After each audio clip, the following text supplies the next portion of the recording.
Shalom Adonai. Eita! Posso ser o seu professor de vida?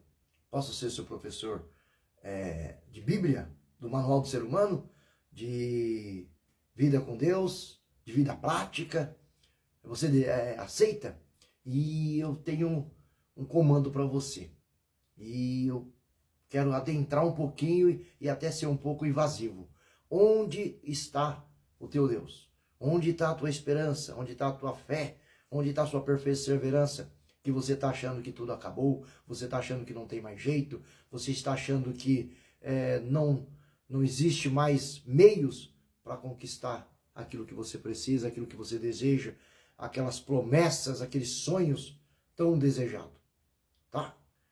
Hoje existe uma palavra vindo do próprio Senhor Jesus, através do Manual do Ser Humano, para mim, para você, de entendimento, de compreensão, de que não se perdeu o controle. Aliás, Deus não perde o controle nunca. Nós é que achamos que Ele perde. Mas Ele continua no seu trono, continua soberano, continua firme e continua sendo Deus, imutável. Mas você tem fé para entender e compreender essa imutabilidade desse nosso Deus? Pois então vamos ver como é que funciona. Lendo aqui, meditando um pouquinho e entendendo. Vem comigo? Me ajuda? Então vamos lá. Acompanha comigo na leitura, Mateus capítulo 6 e versículo 34. Faz parte de um contexto em vários ensinamentos sobre a oração, forma de oração, oração modelo, jejum, esmolas, né? Conduta cristã. Mas vamos falar apenas no 34 e deixar Deus nos guiar através do estudo, através do entendimento, da compreensão. E eu espero estar te ajudando. Eu desejo estar te ajudando. E essa tem sido a minha oração, a minha ação de graça, a minha súplica e a minha intercessão. Porque através da palavra pregada, da palavra lida, da palavra entendida, colocada em prática, e através disto, desta palavra que é viva e eficaz, é que vai produzir em nós uma vida prática e uma vida abastada em alegria, prosperidade, saúde e mais ainda, a certeza da salvação, aonde você vai vencendo estágios e alcançando degraus, raiando até chegar dia perfeito. Essa é a promessa da palavra e este é o desejo do meu Deus, do seu Deus. Tá? Você acredita na Bíblia? Primeira pergunta que eu faço é se você acredita na Bíblia. Depois, se você acredita na Bíblia, você acredita em Deus? Acredita em Jesus como Filho de Deus? E se você acredita, você está no lugar certo. Se você não acredita, eu sinto muito, mas creio que vamos perder nosso tempo. Tá? E se temos algo nesse mundo, é o tempo. O tempo ele é precioso. Ele não volta. O dia de ontem jamais vamos viver. Esse dia de hoje que já está findando, também não vamos viver mais, né? No máximo uma recordação, mas não se dá para mudar nada do que passou. Mas o presente, esse sim dá para poder fazer algo e aceitar algo. E é isso que nós vamos trabalhar aqui hoje. Capítulo 6 de Mateus, versículo 34, diz assim: portanto, não vos preocupeis com o dia de amanhã, pois o amanhã trará suas próprias preocupações. É suficiente o mal que cada dia traz em si mesmo. Jesus disse em Mateus 28:20, no mundo tereis aflição. Depois ele dá uma promessa, mas tem de bom ânimo, porque eu estarei convosco até a consumação do século. Aí vamos para Mateus 18:20. Mas essa palavra, o que ela não está dizendo? Vamos ao que ela não está dizendo. Não está dizendo que você não possa ter sonho. Não está dizendo que você não possa fazer projeto. Não está dizendo que você não possa ter planos, né? E querer, né? Eu sou jovem, eu quero constituir uma família, eu quero uma profissão, eu quero uma casa, um carro. Então, jovens são sempre sonhadores. Creio que os adultos também, porém, existe uma maturidade. Então, e de certa forma, às vezes até a gente deixa de sonhar deixa de acreditar, e quando isso acontece, deixamos de viver e, mais ainda, deixamos de depositar a fé no nosso Deus, porque nada para Deus é impossível, segundo Lucas 1,37. Mas quando nós perdemos as esperanças, quando nós perdemos as perspectivas, quando nós deixamos de sonhar, desejar e acreditar, estamos também deixando de ter fé. E isto é um perigo. Morar nesse lugar não é bom. Então, o que essa palavra não diz é que eu não posso fazer. O que essa palavra está dizendo é: não andeis ansioso por coisa alguma. Se formos para Filipenses, exatamente é o que diz. Antes, façam seus pedidos diante de Deus, através da oração, da ação de graça, da súplica, e a paz de Deus, que excede todo entendimento, guardará as vossas mentes, os vossos corações em Cristo Jesus. Filipenses 4, 6, 7. Essa foi a palavra que acabei de citar. E então aqui está dizendo que eu não tenho que ter preocupações excessivas. Ansiedade é uma doença, deve ser tratado. Ansiedade é sofrer por antecipação. Ansiedade é eu ter excessos de futuro, eu ter preocupação com o futuro, se ele vai chegar, como vai chegar, e se eu não resolver, e se isso e aquilo. Ou seja, toda vez que eu coloco dúvida, toda vez que eu coloco incerteza, eu estou desperdiçando energia. Por quê? Em primeiro lugar, se eu tenho uma vida cristã com Deus, existe mais de 8.000 promessas dentro da Sagrada Escritura. Existem muitas possibilidades, existem muitos comandos de Deus. Não tema, não tenha medo, não desanime, tenha bom ânimo, né? Josué 1,8, por exemplo: se não apartares da tua boca o livro desta lei, nem para a direita tu apartar, nem para a esquerda, mas permanecer, e ao seu, sentado à mesa, ensinar, e for firme, no versículo 9, aí então seja forte, seja corajoso, tenha bom ânimo e não tenha medo de nada, porque eu, teu Deus, estou contigo. E para Deus não existe nada impossível. Concorda comigo? Ele abriu o Mar Vermelho, ele abriu o Rio Jordão, ele quebrou as muralhas de Jericó, ele fez muitos milagres, ele fez o milagre da vida. Você está vivo, eu estou vivo, estou falando, estamos nos tocando. Este é o milagre da vida. Quem, com a sua maior sabedoria, com o seu maior entendimento, qual é o médico, qual é o cientista, qual um dos renomados aí de Harvard, pode acrescentar um côvado, né? Diz nessa palavra, no contexto dessa palavra, a sua estatura. Ninguém. Mas Deus, além de dar a vida, Ele é o que faz crescer, que faz morrer, abate, entroniza reis, destroniza, porque Ele tem o controle de tudo, porque Ele é soberano. Tá? E esse mesmo Deus está dizendo para mim e para você hoje, para nós não termos excesso de preocupação com o dia de amanhã, né? Pois o dia de amanhã já traz as suas próprias preocupações. Então, eu vou chegar no amanhã, quem sabe, se eu daqui a um segundo já não estou mais vivo. Quem sabe gravando esse vídeo, você pode até ouvir eu falar, mas eu já não vou ouvir. Por quê? Porque eu não sei o que vai acontecer daqui a um segundo. E dirá daqui 12 horas, dirá daqui 24 horas.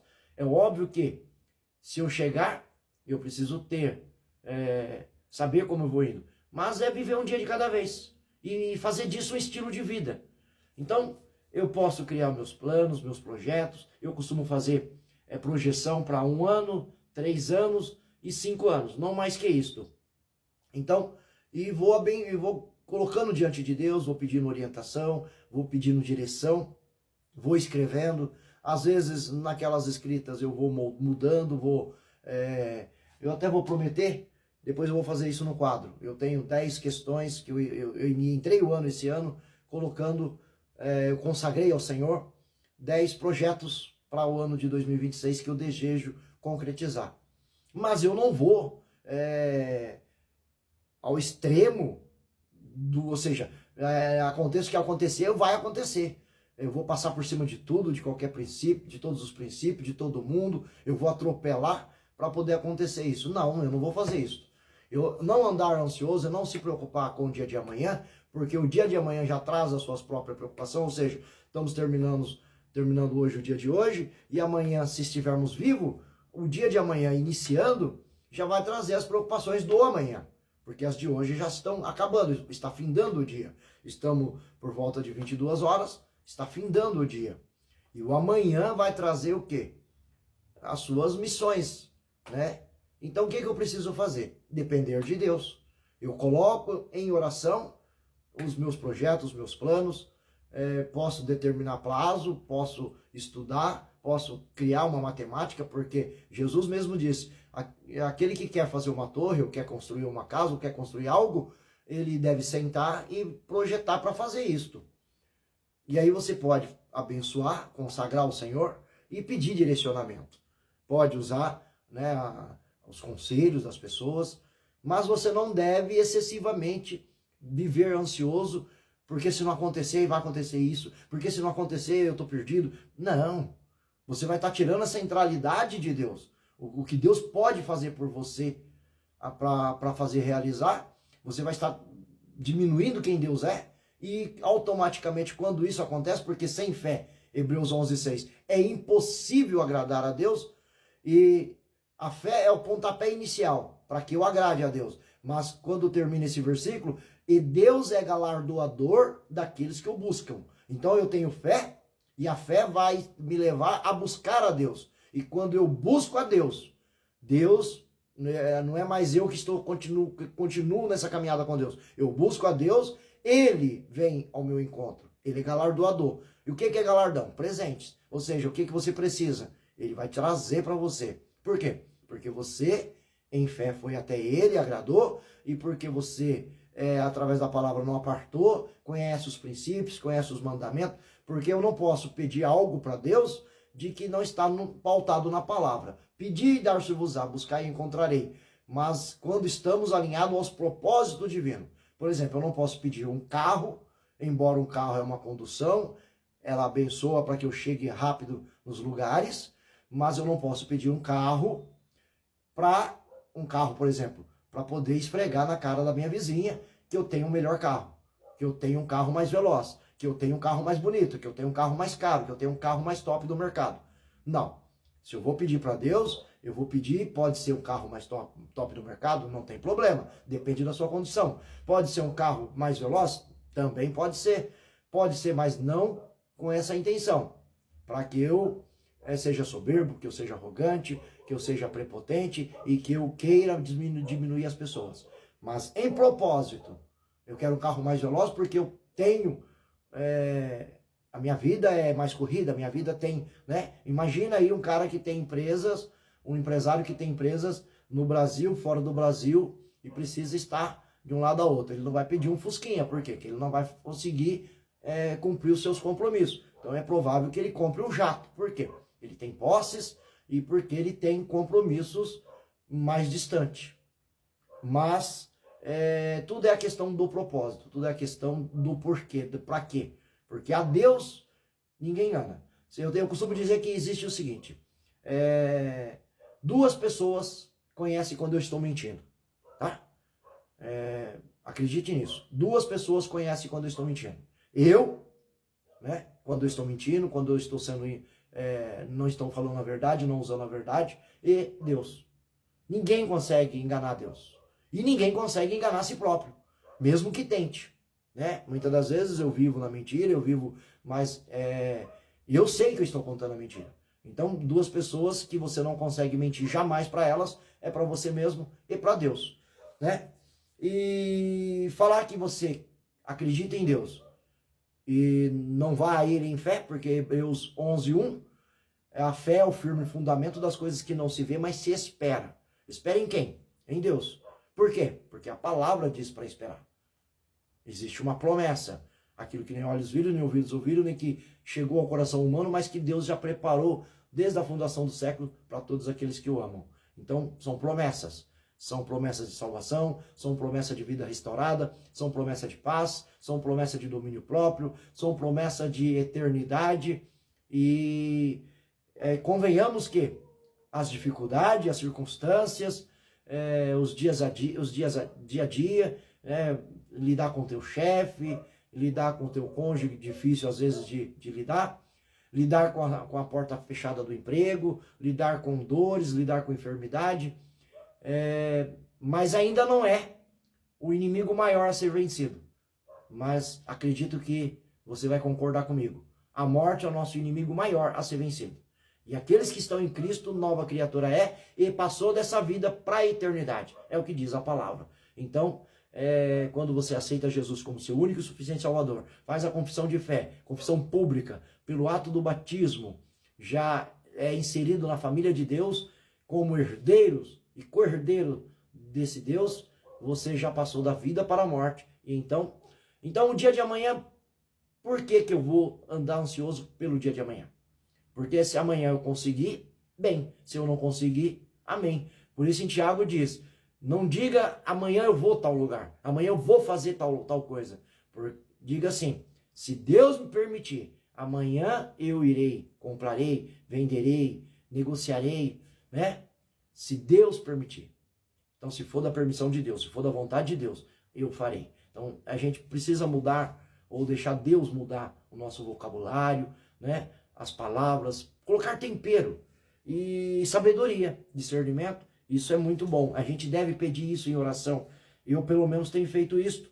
E é claro que eu preciso aprender bastante e quero até compartilhar contigo. Então, eu desejo ser seu professor de Bíblia, professor do Manual do Ser Humano, como eu costumo dizer. Porque a Bíblia responde Bíblia e a Bíblia tem resposta para todas as áreas da nossa vida e ela direciona ao caminho, ao olhar para as coisas celestiais, olhar para o nosso Deus, né? Que quer só o melhor para nós. Então, é suficiente o mal que cada dia traz a si mesmo. Então, o dia de amanhã já é suficiente. Então, vamos deixar para viver ele amanhã? Vamos entregar hoje o nosso dia? Pai amado, Senhor Jesus, em teu nome, pelo teu Espírito, nosso amigo Espírito Santo, quero entregar meu corpo físico, a minha alma e o meu espírito. Né? E eu entrego, porque quando você está dormindo, você não está vendo o que está acontecendo, porque eu não vejo. Quando você está dormindo, 1000 situações podem acontecer, e você pode não acordar amanhã. Agora, se você entregou ao Senhor, né, Tessalonicenses 5,18, diz que em tudo dai graça. Então você agradeceu pelo dia, agradeceu por vencer mais um dia, entregou ao Senhor, e amanhã a Deus pertence. Viver do passado é depressão, né? Seja situações boas ou ruins ou medianas, deve ser as lembranças, deve se lembrar, deve gostar, mas eu ficar lá me lamentando pelo passado é depressão, é doença, precisa ser tratado. Então, se eu entrar nesse lugar, eu vou ficar doente. E doença não é bom para ninguém. Não é o projeto de Deus nem para minha vida nem para a sua. Se eu viver de excesso de futuro, é ansiedade. E ansiedade também é doença tratada com medicamentos fortes e na questão psiquiátrica. Então você perde o controle. Então a doença, você deixa de viver o presente. Né? O aqui e agora é o que vale ser vivido. Porque a única coisa que temos é o tempo. O tempo é preciosíssimo. Então deva gastar ele com as melhores coisas. Não fica em sites de fofoca, vendo, sei lá, violências, filmes violentos, filmes de sangue. O artista agora está todo morto, todo retalhado. Daqui a pouco no outro filme ele está vivo. Quer dizer, é tudo mentira, é tudo enganação. Então você perdeu o seu tempo, ou com jogatinas. Então, quebrando o princípio, viver no âmbito de violência, de palavrões, você vai estar, Salmo 1 diz, felizes e abençoados são todos aqueles que meditam na palavra do Senhor e não se assentam nas rodas dos escarnecedores. Ou seja, na roda daquelas pessoas que não têm propósito, na roda daquelas pessoas que vivem com piadinha, que vivem com mentira, que vivem dando tapinha nas costas, mas por trás é punhalada. Né? Que você selecione melhor o seu convívio, os seus amigos, os seus colegas, e que você, né? Jesus, o próprio Jesus, ele tinha uma linha de amizade. Tinha os amigos mais íntimos, tinha os amigos medianos, tinha as pessoas que, né, num dado momento, vocês só estão me perseguindo, vocês só estão junto comigo por conta dos milagres dos pães, dos peixes, por conta das curas, mas vocês não querem nada com compromisso com o reino. Né? Jesus, ele repreendeu a grande maioria. E chegou um dado momento que só ficou os 12. Todo mundo começou a sair fora. Por quê? Porque começou a cobrar responsabilidade. Então você não vai à igreja só para receber a bênção, mas o abençoador. Você não vá às orações, às súplicas, aos jejum, né, com interesse, porque o caráter de Deus, a essência de Deus, né? Oséias 6,3 diz o seguinte: devemos nos esforçarmos cada vez mais para buscarmos ao Senhor. Tão certo que Ele abrirá os caminhos, né, a esse encontro. E quando então eu vou, Ele abriu os caminhos, clareou os caminhos para que eu o encontre, e aí Ele vem até mim, vem até você, como chuvas seródias e temporãs. Significa que Ele traz, ou seja, eu vou até é sempre uma interação, não existe um botão de automático, né? A vida secular, uma pessoa aí de academia, hoje se fala muito em academia, corpo sarado, né? Pessoas que querem emagrecer, enfim. Eu preciso ter uma rotina de academia, de treino, de alimentação correta, de vitaminas certas, de treinos, né? Mudanças de treinos, de tempos. Existe uma construção para que eu tenha um shape sarado no meu corpo físico, porque é o que eu estou buscando.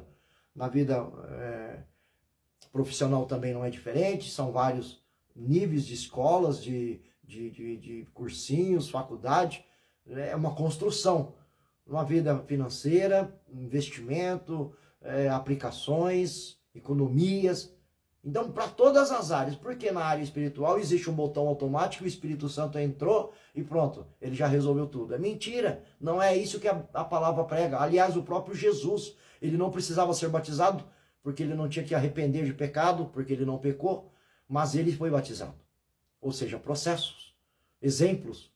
Ele não precisava jejuar, mas ele jejuou. Exemplos, né? Processos, treinamentos, né? Pedagógico.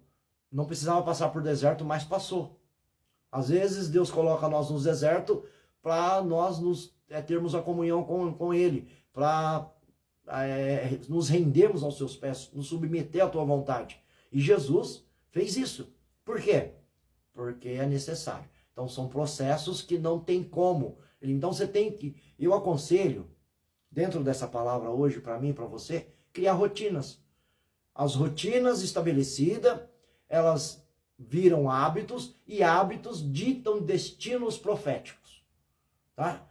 Eu costumo dizer, ontem Deus me deu uma palavra de, qual que é a palavra? Que assenta a cadeira de Moisés. E os fariseus, eles sentavam à cadeira de Moisés para ensinar.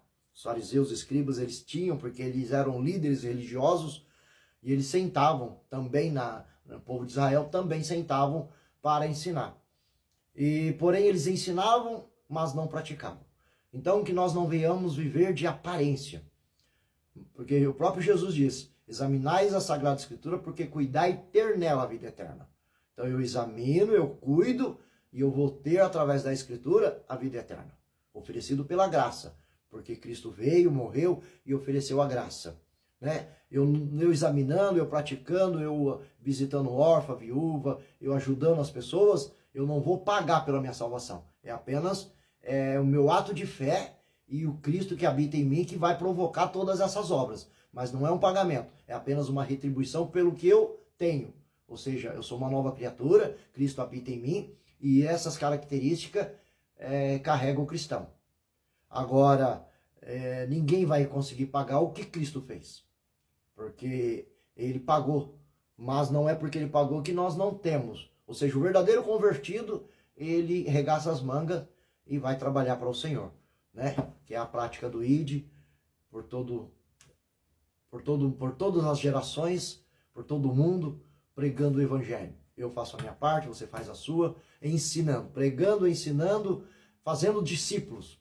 Então eu vou, ensino, e aquela pessoa que aprende, ela vai depois que aprendeu, que aceitou Jesus e o Espírito Santo vai morar nela, aí ela vai também ensinar, vai também fazer os seus discípulos. E assim vamos de glória em glória, até um encontro com o nosso Senhor. Essa perseverança. Então, fica a dica. Não preocupe demais com o dia de amanhã. Tenha projetos, tenha sonhos, tenha planos, e faça isso porque é bom. mas coloca nas mãos do Senhor e descansa. Faça a tua parte na interação com Deus, porque é certeza que a parte de Deus ele vai fazer. Ele vai prosperar, ele vai abrir as portas, ele vai criar os caminhos, ele vai vir com chuva seródia e temporãs para que você alcance aquilo que está estabelecido para você alcançar. Lembrando que cada um tem uma missão nessa terra. A minha é uma, a sua é outra. É sempre necessário que eu vá à palavra para que o Senhor, pelo seu Espírito, revele a minha missão de vida, para que eu cumpra com um propósito do qual está estabelecido para que eu cumpra. Então, crie rotinas espirituais, e essas rotinas vão virar hábitos bons, e esses hábitos vão te levar a destinos proféticos, e você vai alcançar a plenitude da tua vida. Esse é o propósito do Evangelho, esse é o propósito da palavra, esse é o propósito de Yahvé, Yeshua e Jeová, para a minha e para a tua vida. Fique com essa palavra, medite nela, no nome de Jesus.